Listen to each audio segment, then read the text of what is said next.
Patreon, Craig M. Door. Door? Dinner Friday? Asked, top 5 veggies to plant on a homestead.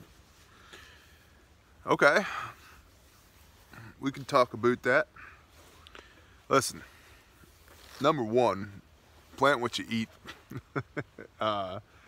Although, you should learn to like potatoes. The Ice Age Farmer was talking about this recently on one of his videos. I support him on Patreon. Shut up, I'm trying to talk over here, dummy. I support him on Patreon, and he was talking about on the iceagefarmer.com forums, a guy did a study for caloric density. And in fact, Stoic Tribesman, I know you're in here. Do the commenty thing, bro, because I know you follow this stuff really closely as well. So what he was saying was basically, dude, you better learn to love potatoes, because what they did was a study of a 200 square foot garden, and you know, how many calories can you get out of 200 square foot of potatoes? About 90,000. 90,000. Now, like lettuce is like 12,000. So should you have your microgreens and your lettuces and your dark leafy greens for, you know, micronutrients and nutritional density and all the catchphrases? And I see you, Kimmy, you're yelling at the TV, the sideways iPhone. You're like, learn the words, Bear. It's about nutrition and vegan things. And I know, and I'm sorry. You know what else is cool here at the channel? We have such a wide cross-section of humanity here in support of this bear thing, and I'm thankful for it, because we have the most badass operators you've ever met. I mean, I'm telling you, forklift, pallet jack, hand truck, like, we can operate all of it. Crossing guard paddle, yeah, that one's tough, man. The stop slow paddle, you never know. You never know. Should you stop or should you slow? I don't know. Right, so we have like total badasses, right? We've got a whole bunch of Leos, current and former, and a whole bunch of like IT people and just awesome people. And then we have like the yoga teaching, preschooling, vegan people, which is cool. Like, it's cool. Like, I'm just blown away by it. And so, you know, we have school teachers here, and go away phone thing. You know, yeah, we have educators and truck drivers and, you know, skilled labor and business people, and we have everybody here. It's awesome. We have humans here. We have a cross section of humanity here, and it's awesome. Pastors and reverends, and it's fabulous. So what should you plant? Potatoes, nothing but potatoes, just all potatoes. That's the end. Kidding. All right, so here's what I had. Top 5 veggies to plant on a homestead.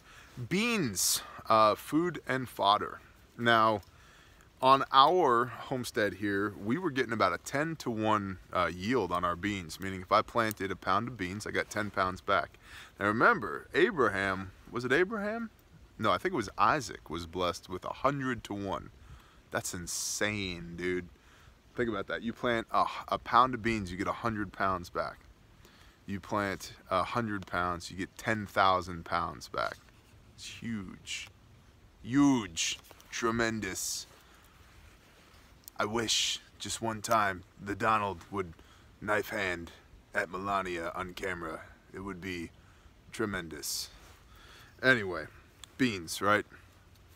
Pintos, Anasazis, black beans, whatever, man. Pintos. We got the pintos here, and the black-eyed peas, and the so forth and the so on.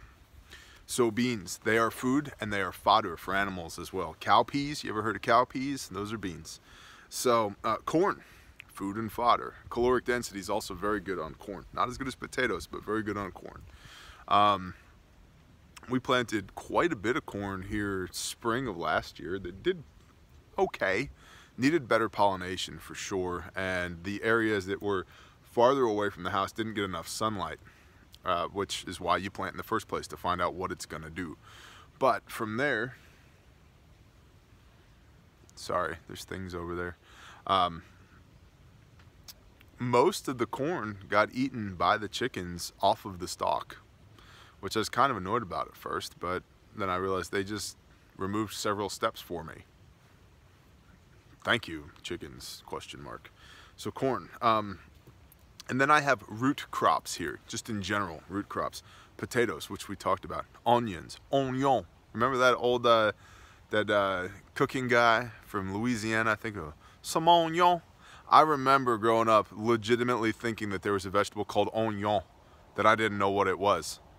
Then I realized it's an onion, but I thought that there was like some vegetable called an oignon that I didn't know what it was. So oignon, garlic, which, by the way, did y'all know this thing is like a steel trap of useless information.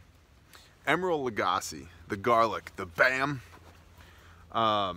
he stole BAM from one of the instructors at Johnson & Wales Culinary School, where he graduated from. However, he took 4.5 years to get a 2-year degree, and everybody hated him and said he was kind of a scumbag. And yeah, BAM. They have a long hallway there with a whole bunch of like 12 by 18 portraits of all of their famous chefs who have graduated from Johnson & Wales in Providence, Rhode Island. At the end of that hallway, around the corner, away from all the other ones, is a little tiny picture. It's like a 4x6 of Emeril. Around the corner, away from everybody else. They don't like him there, because he stole BAM. But garlic. And garlic has all the medicinal properties, and it's good for you, and it makes things taste good, and does all the things. So garlic. Carrots. Carrots are, you're dead to me. 65,000 calories, 200 square feet, which is still pretty good. It's about 2/3 of what potatoes are, but still pretty good, which is surprising. You think carrots, 65,000, that's a lot. Beets are good. If you can stomach a beet, and if you can't, good fodder for your animals, which the only reason we have animals is because this is a petting zoo. Like, this is the post-apocalyptic emotional response team where we bring all the animals out and we just pet them nicely, just like this.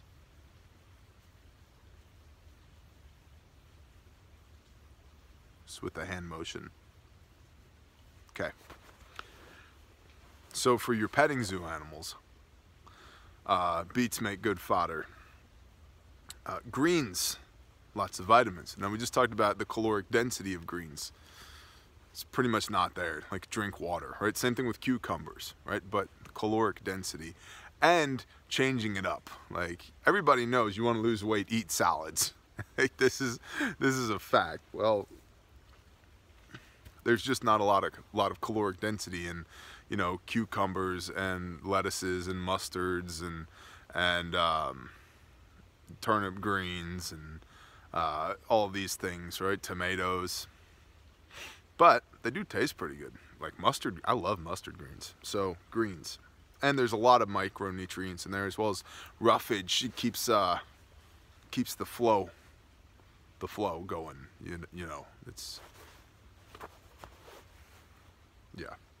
And then I have here the easy plants. Cucumbers, tomatoes, peppers, green beans, squash, and pumpkins. And by easy plants, I mean these are the ones that if you're pretty good at killing plants, you should probably try planting these first.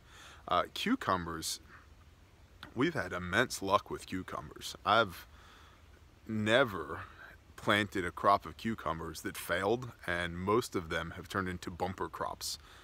Maybe it's just me, maybe I have a proclivity to overplant cucumbers, but we've always ended up with tens of pounds extra of cucumbers. So cucumbers. Tomatoes.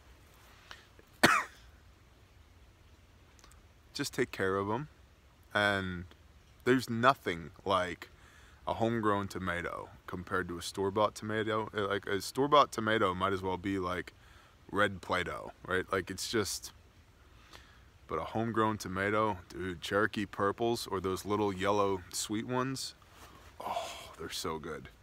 I had a guy, an Italian guy, who'd have thought, in New York who is our neighbor. Mike Casara. Are you out there, Mike? Are you out there somewhere in Ferndale, New York? You owned a vinyl letter and sign company way back in the day, and you were really good at fireworks. Great guy, Mike Casara. He used to come over to our property and just eat tomatoes right off the vine. My dad planted him a little, probably 20 by, I say little, probably a 20 by 20 patch of tomatoes just for him. And he would walk over with a salt shaker and just pick them right off the vine and sprinkle salt on them and pop them like candy. So yeah, they're that good. Green beans, man. Green beans are pretty easy. Sun and water, you get green beans. They like nitrogen. They like nitrogen-rich soil. Most plants do. And it's very rewarding to pick green beans. To pick anything really, but green beans are cool. And a lot of people eat green beans. Same thing with peppers. Peppers are harder to kill, so I like them, and they're good for you. And the capsaicin in there, it will help knock down on your aches and pains and all the Homesteady, SHTFE, without rule of law E type things that you're doing. Capsaicin's good. Just don't cut peppers and then go pee or scratch your eye. The average person touches their face 8 times an hour, he says as he scratches his ear. 8 times an hour, which is why you should make sure your sanitation's squared away post SHTF. Like, it'd be good to have soap and wash your hands whenever they're needed, and then 3 or 4 more times during the day, just cause. And I'm not a pansy, but I like to keep my hands clean if I can. So I'm looking now. Like, if there's dirt underneath your fingernails, probably time to maybe go wash your hands. Because, and great grandma says here, she's awesome. Her phraseology is when it's time to eat, she says, let's wash our hands before we touch our sacred food. Yeah, let's. I like that. You're absolutely right, Grandma. Squash. Squash are they're, again, hard to kill, right? At least my experience. Depends on where you are. And then pumpkins. Pumpkins are pretty easy as well. And also, I'll add to that melons. If you're in the right part of the world, I've had real good success with melons, man. It just, all of the tendrily things, right? They're basically digestible water balloons. That's what they are. But, there's some trace minerals in there and some micronutrients, and they're tasty. So, fruit trees and bushes, whatever will grow in your area. I would say the same thing with nut trees. We will be planting this spring. In fact, I was just talking with my wife about it. We're planting several dozen, budget permitting trees over here in what used to be thicket as part of a food forest. That area floods a couple times a year, so I don't want to use it for row crops, nor do I want to put any buildings on it. So it's like, well, what can we use for it, or use it for? Well, we'll plant trees over there, and let's make them fruit-bearing trees. So cherry, apple, pear. I'm not a big fan of pear though, but pear, apricot, and I forget what else she said. Then we have lots of nut trees. We have 14 acres of nut trees behind Grandma's house, and there are acorns back there, pecans, walnuts, hickory nuts, so forth and so on. So yeah, fruit and nut trees. And then you also said the top 3 mobile protein sources for a homestead. Top 3 mobile protein sources for a homestead. Kimmy, this is the end of the video. Shalom. Go do downward dog or something. Okay, walk away now. Walk away. Put it down. Okay, you've been warned. Chickens. Chickens are the bomb, man. Other than having a whole bunch of roosters. Here's the thing. When you have more than one rooster, they're constantly engaged in a game of superiority. So they're much more vocal. When you don't have more than one rooster, they still make noise, but they don't make nearly as much, which is why I got to kill another rooster. Probably that one. But you get eggs and you get meat from them, and you also get their lovely manure, which is great for composting because it's pure nitrogen basically pure nitrogen. It is hot, meaning you don't want to apply it directly to crops or your garden, but it's great for composting. So wood chips in the chicken coop, they poop in that and muck the wood chips up, put in the compost pile. 6 months or so later, you got dirt, man. It's the best. So, and eggs, man. You got half a dozen laying hens, you get 5 to 6 eggs every day. That's a big deal.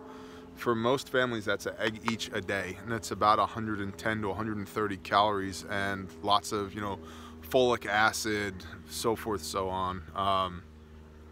Good stuff. Rabbits, if you're observing Torah, this is not for you, because we don't eat things with paws because of Leviticus 11. I know I don't have to follow that, but I do, and I like it, so thanks. Now, that being said, and I will add the caveat, but this is not that video. Some people believe that that rooster should die and that you don't have to follow it. Some of us disagree, and so we do follow it. But if you don't follow Torah, you can get meat rabbits. And man, there's a reason it's called procreating like rabbits, man. They go to town. I think we got about 60 pounds of meat every time we butchered, and we butchered 4 times a year. So that's 250, 240 pounds of meat a year. Do the math, that's 2/3 of a pound a day just in rabbit meat. And yeah, and that was with 3 does and 1 buck. And they're tasty, man, they're real tasty. The younger ones fry up real good, and the older ones are great for a stew pot.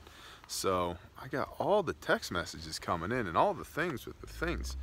And rabbit poo, we've actually thought about getting more rabbits even with keeping Torah, because they're so good for the compost pile. Like, their manure is just so good. So that's something, and it's not hot, so it can go right on top of the garden if you need it. You said top 3, but you know, my show, so whatever, bro. Sheep, man, easy. They're easy. They're quiet, right? Clean water and food. They're good to go, man. And you know, in lieu of food, forage. They're good to go. They're quiet, which is great, because that guy's not. And a lot of people think like, I'm just gonna have my little homestead out in the country. It'll be quiet and peaceful. Nah, it's constant noise, man. These animals make noise. Sheep don't, or if they do, it's very rare. So, and they're small-ish, meaning that if you butcher at a year, which if you look at all of the Levitical requirements for offerings, it's always a year-old male. Why? Because that's sound agricultural practice. You call the males, you keep the females. Sound agricultural practice, who'd have thought? Just like the Shemitah, letting your land rest every 7th year on a Sabbath on the land. That's sound agricultural practice. But sheep are, you know, a large sheep is, a year-old sheep is about the size of a good-sized white-tailed deer. So it's manageable. It can be done by one man or a couple of men without much effort. So, and they're delicious. Ask anybody who got fed here during Sukkot 2018. Boy, are they delicious. So, quail, eggs and meat. If you're into butchering birds, again, like chickens, I don't love butchering chickens. I'm not a fan of butchering chickens. I much prefer to do ruminants than to do birds. But quail, you get the quail eggs, and they have a very rich yolk, as I understand it. And then you also have the meat, which is great. And they take up very little space, low maintenance. And then goats, man, meat and milk. Goats also just don't get that big, so they're manageable, much more manageable than, say, like a cow. When it comes time to butcher a cow, that's an all-day thing for a group of people. I've done it. It's, you know, unless you're a professional butcher with professional facilities, it's involved. It's involved regardless of what you have, but the more professional you get, the easier it gets. But it's very involved to butcher, you know, take an 1,800-pound cow and turn it into meat, or 2,200-pound cow and turn it into meat. It's a lot of meat, man. Hell, even a 1,200-pound cow. It's a lot of food, and it's a lot of work. So goats are not that big.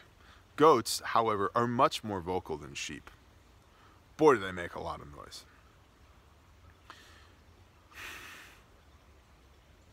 depending on who you are, that might be less than ideal. But you can get milk, goat's milk from that, which is great for doing all the homesteady things and making soaps and making butter and baking with and drinking and doing all the things. And then, you know, the meat as well. And, you know, younger goat is better than older goat, just like younger tender deer is better than old stringy deer, and younger more tender sheep is better than old stringy sheep. So, but also the males, man. Trying to keep it PG, but let's just say that they get rather musky to the point that if there are females around them who are producing milk, it will taint the flavor of the milk. Blech. So anyway, there you go, Kreger. That's your name now, you're Kreger. That's my take on that. Top 5 veggies. I gave you a lot more than 5. Fruit and citrus bushes and nut trees and all that, and then mobile protein. That's it, man. That's what I got. So, and the other thing too is, man, know your area, know what works in your area, know your soil type and what will grow and what won't grow, and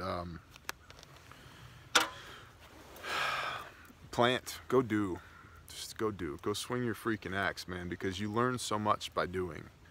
You know, Pastor Joe says if you haven't tested it, it doesn't work, right? Same thing with your garden, man. Just because you think you're going to come out here and plant corn, you could plant it. Doesn't mean it's going to grow. That'd be a good thing to know, wouldn't it? Especially if you find yourself in a situation where you're betting your life on it. So, is it intensive? Yeah. Does it take time? Yeah. Is it easy? No. Is it enjoyable? Not always.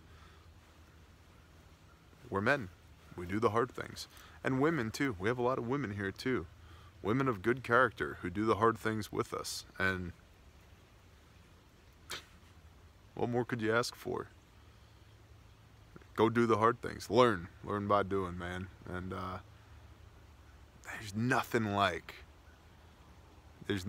like making a meal where everything came off of your own property. I've done it before many a time, and it's so rewarding to go through the materials list. Say materials list like it's a house, right? Go through the recipe and say, all right, well, what didn't we produce? The flour and the salt, and everything else came off property. It's like, hell yeah, that's awesome. That's awesome. Depending on where you live, you could even do your own flour and salt, but that's a different video. Shalom, y'all.